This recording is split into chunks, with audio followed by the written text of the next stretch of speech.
دور ایک جنگل میں چڑیوں کا پریوار رہا کرتا تھا۔ بڑی بہن کا نام سونا اور چھوٹی کا نام مونا تھا۔ سونا بہت خوبصورت اور سشیل تھی اور مونا بہت بدصورت اور کالی تھی۔ اسی وجہ سے اس کی بڑی بہن سونا اس کا ہمیشہ مذاق کرتی اور اس کو برا بھلا کہتی۔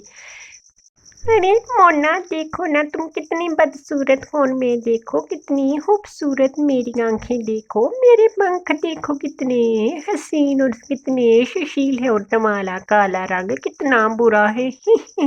ایسے ہی بڑی بہن کہتی ہے، ارے بہن بہن، میں کیا کروں اگر میرا رنگ کالا ہے تو؟ ان دونوں کی ماں بھی وہاں آ جاتی ہے جو بہت بدیمان اور سمجھدار تھی۔ ارے مونا بیٹا، آپ کا صبح رشتہ دیکھنے کے لیے رشتے والے آئے۔ ماما میں اس سے بڑی ہوں، میری شادی کیوں نہیں پہلے کر رہی آپ؟ ارے ماما، کوئی بات نہیں، آپ اس کالی کلوٹی کی شادی کر لیں، پھر میں شادی کر لوں گی، شکر ہے کہ اس کو کوئی چڑا ملے۔ ارے ایسے نہیں کہتی۔ پھر ایسے ہی ادھر سے وہ چلے جاتے ہیں اور اگلے دن کالو کوا اور اس کا دوست ٹنکو آتے ہیں رانو کی بیٹی کو دیکھنے۔ مونا بیٹی جلدی سے آؤ، مونا بیٹی جلدی سے آؤ، تمہارا رشتہ دیکھنے والے آ گئے ہیں۔ مونا ڈرتی ڈرتی آتی ہے ان کے پاس جو رشتہ دیکھنے آئے تھے۔ ارے کالو، یہ تو بہت بدصورت ہے، یہ تو کالی ہے، یہ تو کالی ہے، میں تو اس سے شادی نہیں کروں گا، میں نے اس سے شادی نہیں کرنی ہے۔ بہن جی، آپ اپنی بڑی بیٹی سونا کو بلائیں، میرا دوست کسی ہیرے سے کم نہیں، آپ کی بیٹی سونا وہ بہت خوبصورت ہے، میں اپنے دوست کا بیاہ اس سے کرواؤں گا، آپ اپنی بیٹی سونا کو بلائیں، ہمیں یہ آپ کی بیٹی نہیں چاہیے۔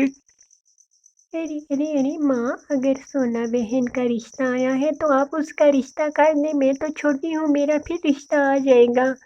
ایسے ہی کچھ ہی دنوں بعد سونا کا بیاہ ہو جاتا ہے اور سونا بہت خوش تھی اور اپنی بہن مونا کو کہتی ہے، مونا دیکھو، میری شادی ہو گئی، تم ہمیشہ اسی گھر میں بیٹھو گی، میں اپنے پتی کے ساتھ ہر ایک وہ بات کرتی ہوں، وہ میرے غلام ہے، میرا پتی غلام ہے میرا۔ ایسے ہی ٹنکو بھی وہاں آ جاتا ہے اور پتنی جی چلے اب گھر چلتے ہیں، رات ہونے والی ہے۔ ارے جا یہاں سے، جا، میرے لیے بھوجن لے کے آؤ اور میرے لیے سوادشٹ پھل لے کے آنا، نہیں تو میں نے تمہیں چھوڑنا نہیں ہے۔ سونا ایسے کہتی ہے، اس کا پتی ٹنکو پھل لینے چلا جاتا ہے اور اس کو اپنا دوست کالو کوا بہت دنوں کے بعد راستے میں ملتا ہے۔ ٹنکو یار، کہاں ہوتے ہو؟ کبھی نظر نہیں آئے، کبھی چکر نہیں لگایا۔ ارے کیا بتاؤں کالو، تمہاری بھابھی ہے، وہ جان نہیں چھوڑتی، کچھ نہ کچھ منگواتی ہے، کبھی پھل لے آؤ، کبھی گندم کے دانے، کبھی چاول کے دانے، مجھے تو لگتا ہے کہ میں نے اپنے زندگی کی بڑی بھول کر دی جو اس سے شادی کر لی۔ ایسے ہی ٹنکو کہتا ہے کہ راتیں اور دن گزرتے رہتے ہیں۔ ایک دن ٹنکو کو غصہ آتا ہے اور وہ اپنی پتنی سونا سے کہتا ہے، سونا، میں تم سے بہت تنگ آ گیا ہوں، تم اپنا بوری بستر اٹھاؤ اور اپنی ماں کے گھر چلی جاؤ، میں تمہاری اور نخرے نہیں برداشت کر سکتا، یہ گھر میرا ہے اور میں تمہیں چھوڑتا ہوں کیونکہ تم نے مجھے بہت زیادہ تنگ کیا ہوا ہے اور مجھے ایسی پتنی بالکل نہیں چاہیے جتنی تم بدتمیز اور کم بخت ہو۔ ایسے ہی وہ سونا کو کہتا ہے اور سونا اگلے دن ہی اپنی بہن مونا سے اپنی غلطی کی معافی مانگتی ہے کہ وہ اپنی خوبصورتی پہ بہت گھمنڈ کرتی۔ ارے بہن مونا، مجھے معاف کر دو، خوبصورتی ہی سب کچھ نہیں ہوتی، گھر چلانے کے لیے عقل اور نیک سیکھ کا بھی آنا ضروری ہے۔